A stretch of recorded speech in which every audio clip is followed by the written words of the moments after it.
Hi, I'm Dr. Boyce Watkins from Your Black World, and I am about to get on a plane to go to South Africa tomorrow. And I wanted to stop for a second before I leave and give a quick shout out to John Legend, the singer. John Legend really showed tremendous courage by going up on stage at the Oscars and giving a shout out to mass incarceration. He didn't water it down. He didn't give some sort of spiel about how this affects all humanity and or some sort of thing that the liberal establishment is more comfortable with. He specifically pointed out the very key issue behind this, which is that this affects the African American community more than any other community in the world. It affects black men more than any other group of people in the world. It is a holocaust of tragic proportions. Now, I give Common, the rapper, some credit for bringing up the issue, but honestly, I think a lot of people feel that Common didn't really go for the kill the way he could have. I love Common and have nothing negative to say about him. I just want to encourage him to have the courage to speak up on what you know to be true. Don't let these white folks scare you into being less of the man that you know that you're meant to be. And I know that there's pressure though. There's pressure. You know, you're getting money from all these different people, and you're in these platforms that are established by a very diverse audience. But the fact is that we're in a situation where we can't afford to bullshit. Excuse my French. We are at war. We are in a situation where the very existence of our people is being threatened every single day. We're in the middle of mass extermination. This is a mass extermination exercise that has continued since slavery. Anybody who studies the history of the incarceration system in the United States knows that it's directly linked all the way back to slavery. After slavery ended, a lot of people lost money because they couldn't get that free labor anymore. So they created things like the black codes, which would lock men up for long periods of time for little things like not having a job.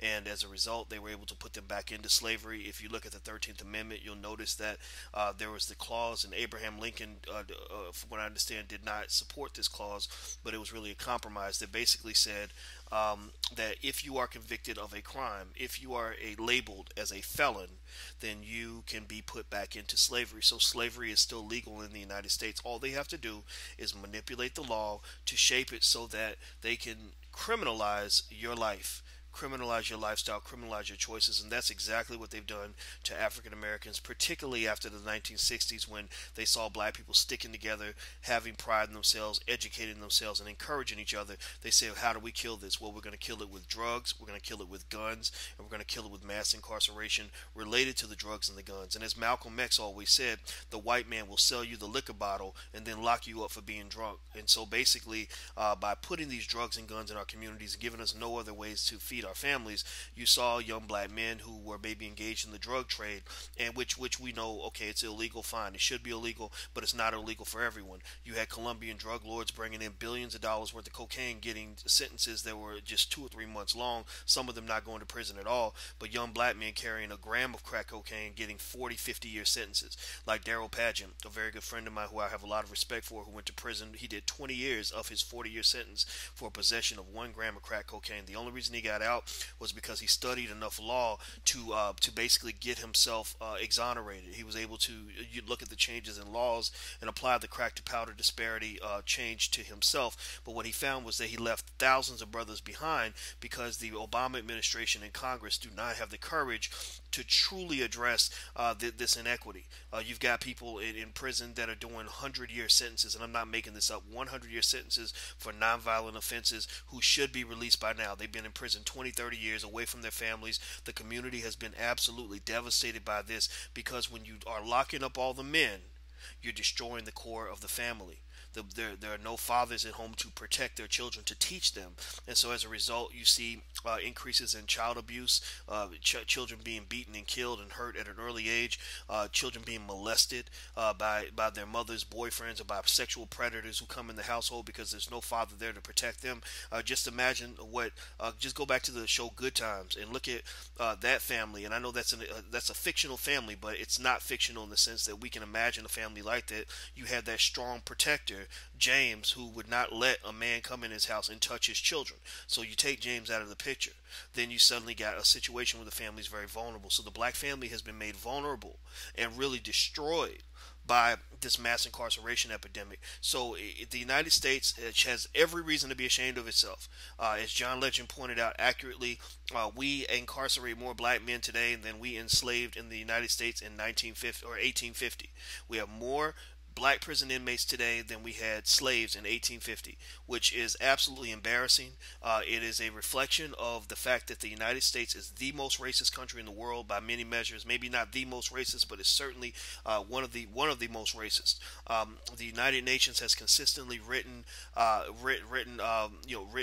mandates calling for the United States to address the fact that they have a two-tiered society. They said that everybody in the world can see this but you. You want to run around the world pretending like you're a champion for freedom, and you're not. You're full of crap, because when you look at your educational system, your economic system, and your incarceration system, you have two standards. You have one for whites and one for blacks. If you compare, for example, white women and their experience to the experience of, say, poor black men, it's a completely different experience when they get in the courtroom.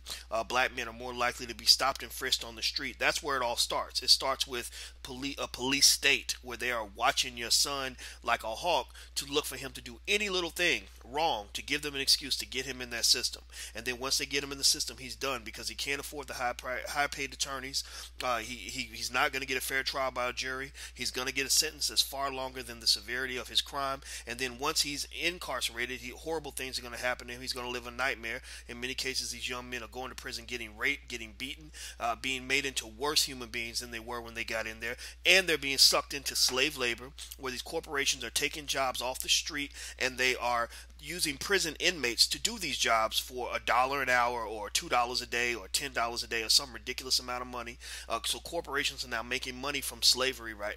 As we speak, that's what they're doing, major corporations. And then when that young man gets out of prison, and it's true for young women as well, he's locked out of many other opportunities to join the mainstream of society, because they want him back in prison. You see, so there's a whole system built around slavery in the United States. And I appreciate John Legend. And I don't know John. I never met him, but I know people that know him, and I know I have enough connections to know that he's one of the most authentic celebrities that we have in Black America. Most of our celebrities, unfortunately, are propped up by money given to them by whites and Jews and people that control the entertainment industry. Most black celebrities are not made by black people. Think about this. Sit for a second and think about every famous black person you know, and say, what if you took away white people's money from that person? Think about how many black people you know who are famous because a white person gave them a show, a white person gave them a record deal, a white person gave them a movie deal, a white person gave them a book deal. Most of the time, whites are choosing our leaders. They're choosing the people that we end up looking up to, that our children look up to.